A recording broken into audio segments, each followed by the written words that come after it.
class, we have discussed about the inverting operational amplifier, that is voltage shunt feedback amplifier. Please remember that the inverting operational amplifier is also referred as voltage shunt feedback amplifier. Voltage series feedback amplifier is referred as non-inverting feedback, that is non-inverting amplifier. If they ask you the question about non-inverting amplifier, it is directly referred as voltage series feedback amplifier. If they ask you the questions about voltage shunt feedback amplifier, it is directly referred as inverting feedback amplifier. So in the case of inverting feedback amplifier, what is the gain? That is minus RF divided by R1 is the gain. Similarly, we have looked into the Miller's effect of compensation of the resistances, input resistance with the feedback and output resistance with the feedback. In today's class, we shall look into the bandwidth with feedback. Okay. So as you all know that the gain bandwidth product of an operational amplifier is constant, right? That we have gone through in the previous classes. So how does the gain bandwidth the product looks constant? As I have clearly told you that the frequency curve would occur. In this frequency curve, what happens if the gain value is if the gain bandwidth a product is 1 mega, that is the 1 megahertz, that is the constant value. If gain is 1, then the corresponding frequency will occur at 1 mega. If the gain is 1 into 10 power 6, then the corresponding frequency occur at 1 hertz, 1 kilohertz. Likewise. So the gain bandwidth product remains constant for all the cases. So okay. So here, if the gain bandwidth product remains constant, we also see that gain of the operational amplifier with feedback is lesser than the gain of the operational amplifier without feedback. Means whenever we connect the feedback connection in an operational amplifier circuit, obviously the gain of the circuit gets reduced and that stability of the circuits gets increased. Therefore, infinite gain of the op amp can be reduced by connecting the feedback connection from the output towards the input of the op amp. So, gain of the op amp with feedback is lesser than that of gain of the op amp without feedback. But what happens to the bandwidth? Whenever we connect a feedback, the bandwidth that we achieve by connecting the feedback is always larger than that of the operational amplifier circuit which are connected without feedback. Means op amp circuit bandwidth with feedback is greater than that of the operational amplifier circuit without feedback. So in order to represent that, we have written an equation in the previous class. The same equation holds good here. FF is bandwidth with feedback is equal to F naught is the break over frequency, that is break frequency of the operational amplifier. It is the single break frequency of the op amp into 1 plus A beta. Means the op amp with feedback bandwidth is greater than 1 plus A beta times the operational amplifier bandwidth without feedback. And also, we know that the break frequency can be expressed as, see this you have to remember, we know that the break frequency can be expressed as F naught is equal to UGB, that is unity gain bandwidth divided by the gain of the operational amplifier, that is open loop gain of the op amp. If you substitute this value in this equation, what do you get? The the bandwidth with feedback is equal to unity gain bandwidth divided by A into 1 plus A beta. So this is one equation. And we also know that the voltage attenuation factor and also the gain of the op amp can be expressed like this if you connect the resistances across the operational amplifier. That is, RF is the feedback resistance, R1 is the resistance that we have connected across the input side of the operational amplifier. So K can be expressed as this. I have clearly explained you in the previous class. K is referred as voltage attenuation factor and AF is the gain with the feedback. So if this is the K and AF is like this, you can express this equation in this terms also. That is UGB into K divided by AF. So these things, you may be confused why these much of derivations exist. But if you remember these equations and derivations, then it is easy for you to solve the problems on the inverting amplifier and also the non-inverting amplifier. So clear with this, all of you? So in order to find the closed loop bandwidth of an inverting amplifier, we can use this equation. And also F naught is, if F naught is known to you, if F naught is given to you, then you can use this equation. If unity gain bandwidth is given, you can use this equation. So however, in order to calculate the bandwidth in a graphical way, we have to use the gain versus frequency curve. Normally whenever we purchase the operational amplifier in a shop, then they will give this response, that is frequency response of gain versus frequency curve. Okay, so here, see, if the closed loop gain is equal to 1, that is, if this value completely goes to 1, then what happens to the operational amplifier? The gain, that is feedback, bandwidth with feedback, it is approximately equal to that of the unity gain bandwidth if it is an inverting amplifier. If R1 is equal to RF, then this particular FF is equal to UGB divided by 2. Okay. So any problem? You are hearing, right?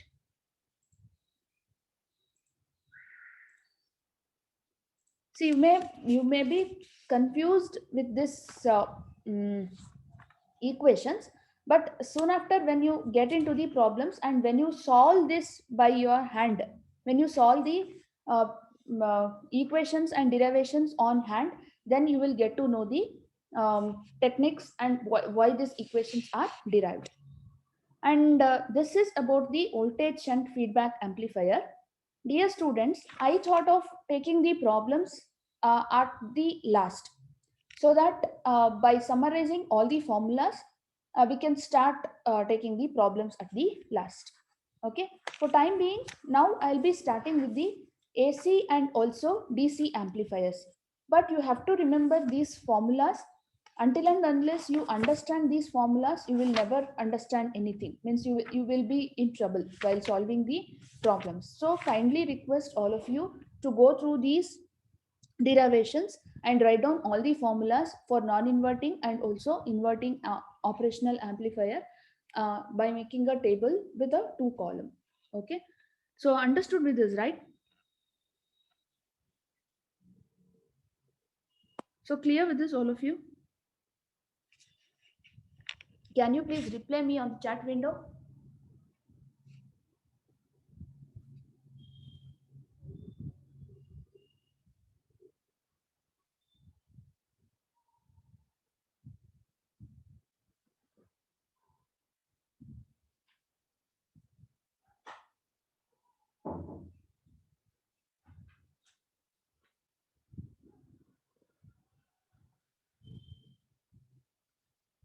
Okay, if you are cleared with this, I'll be taking up with the next concept, that is DC and also AC amplifiers.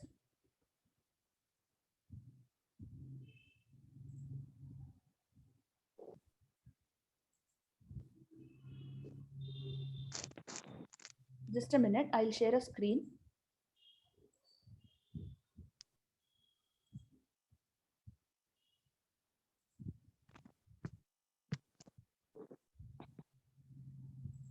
So participants, please mute yourself.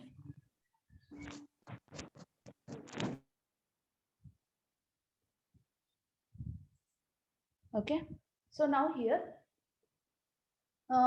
dear students, this is the new concept of the same module. Okay, so what does this actually tells you is that,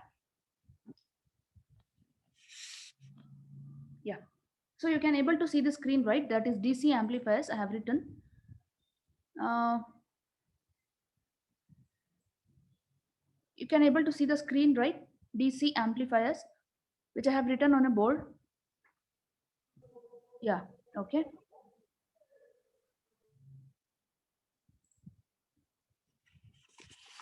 See, look at this. See, in the operational amplifiers, we had gone through the closed loop operational amplifiers. So one is non-inverting and also inverting. Basically, whenever you consider an operational amplifier, just a minute, I'll take this plot.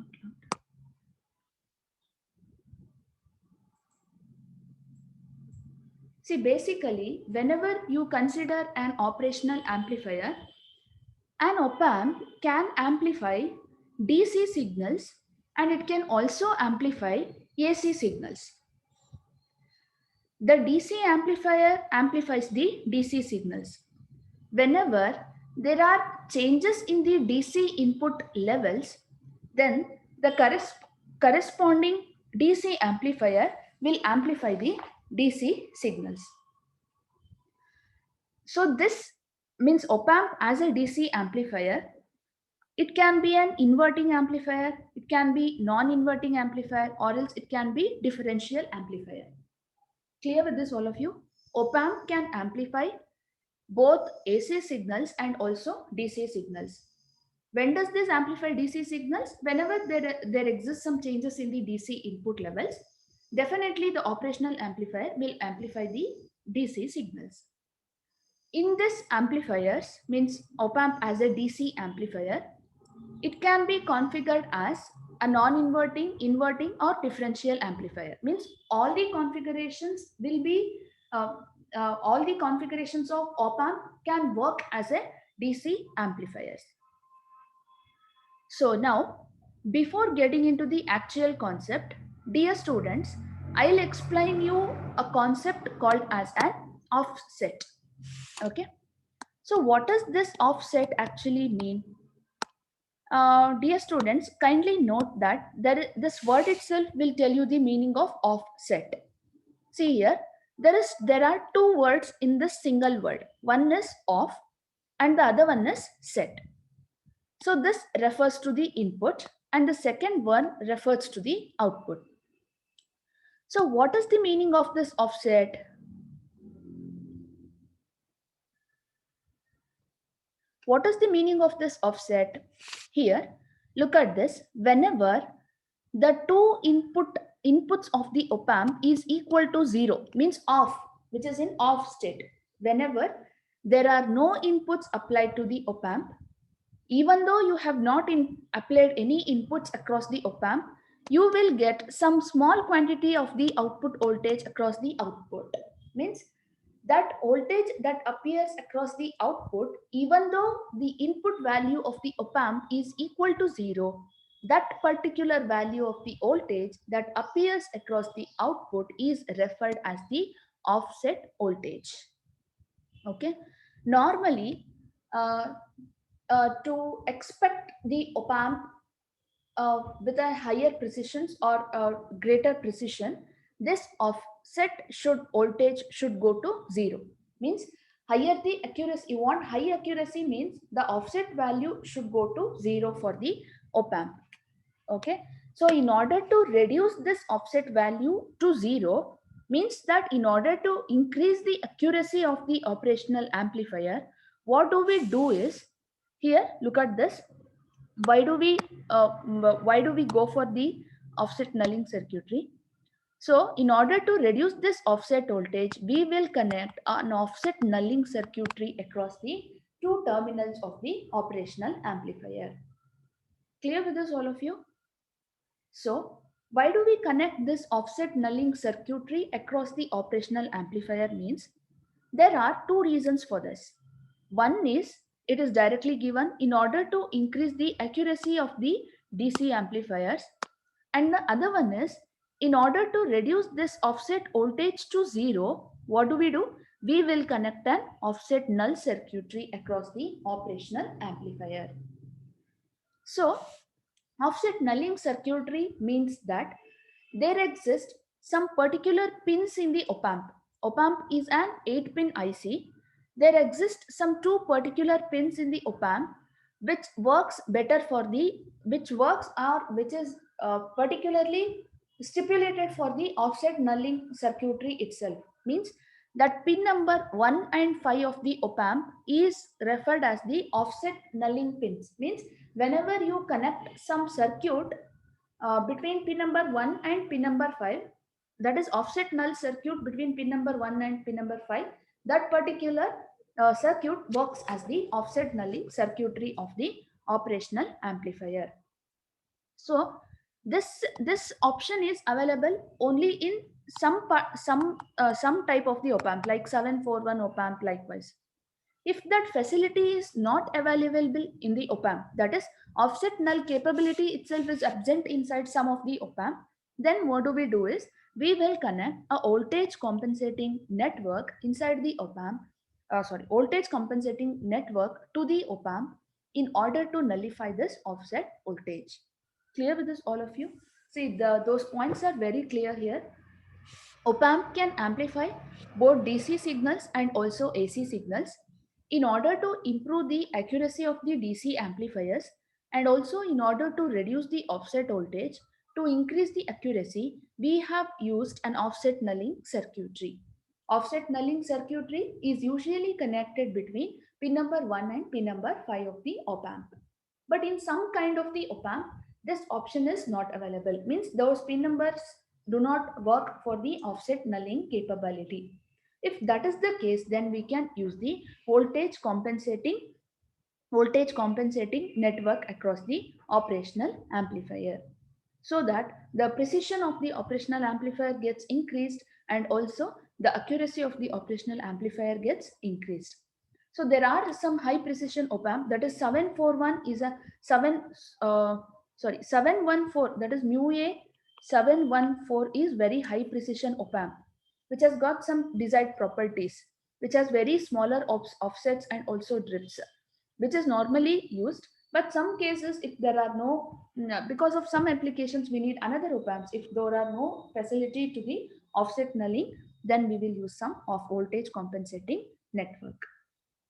Now, dear students, my kind request for you all is that you have to go through the circuits. Means offset nulling circuitry is connected for the operational amplifier as a DC means op amp DC amplifier circuit.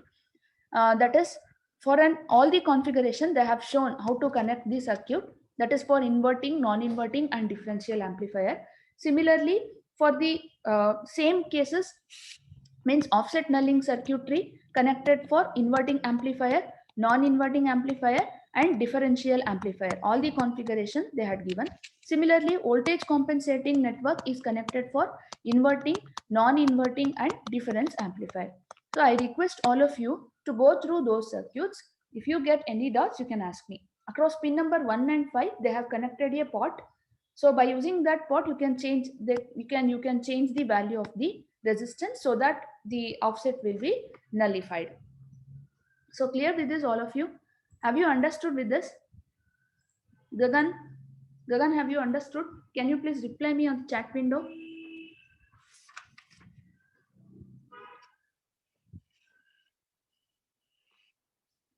What about others? Can you please reply me whether you have understood this concept?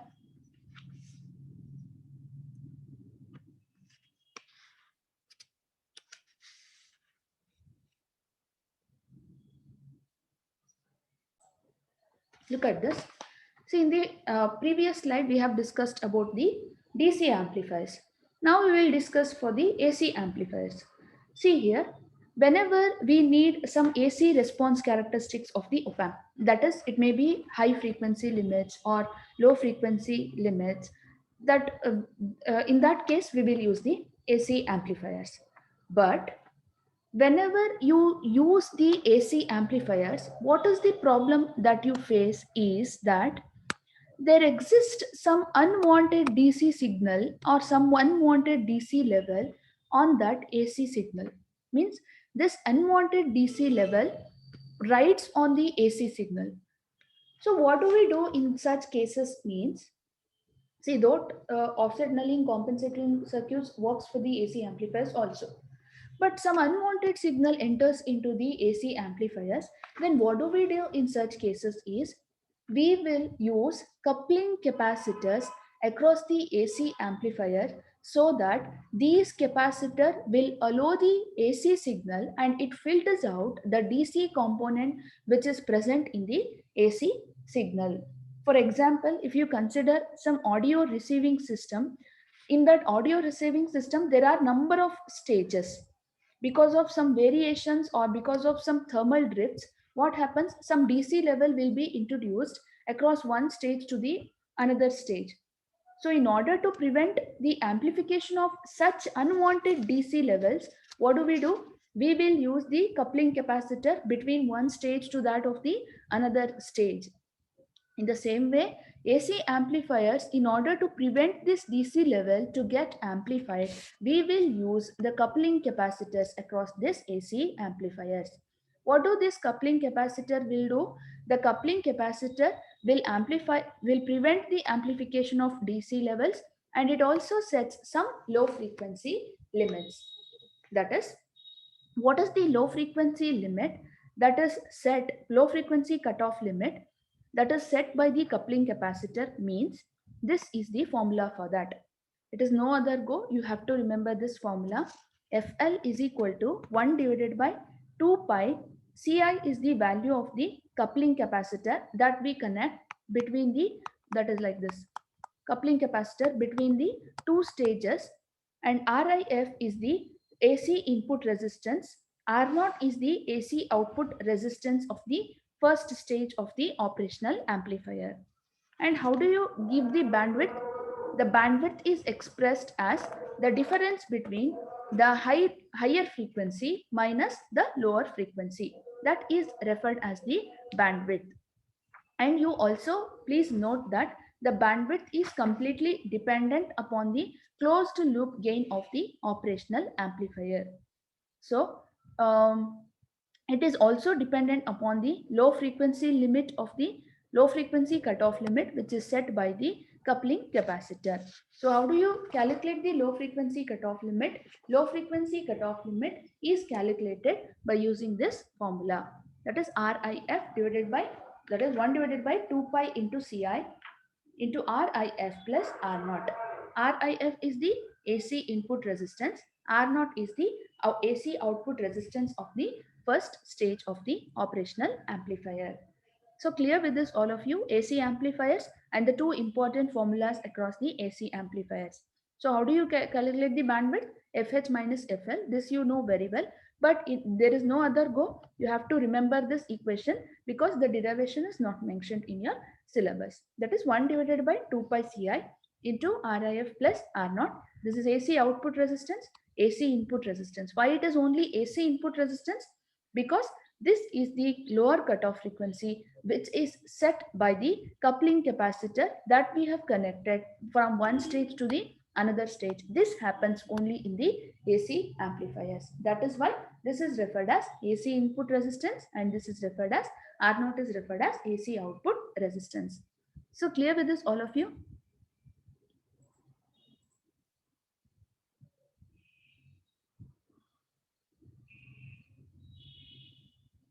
Clear? Only one has replied. I request many of the students to kindly reply in this regard.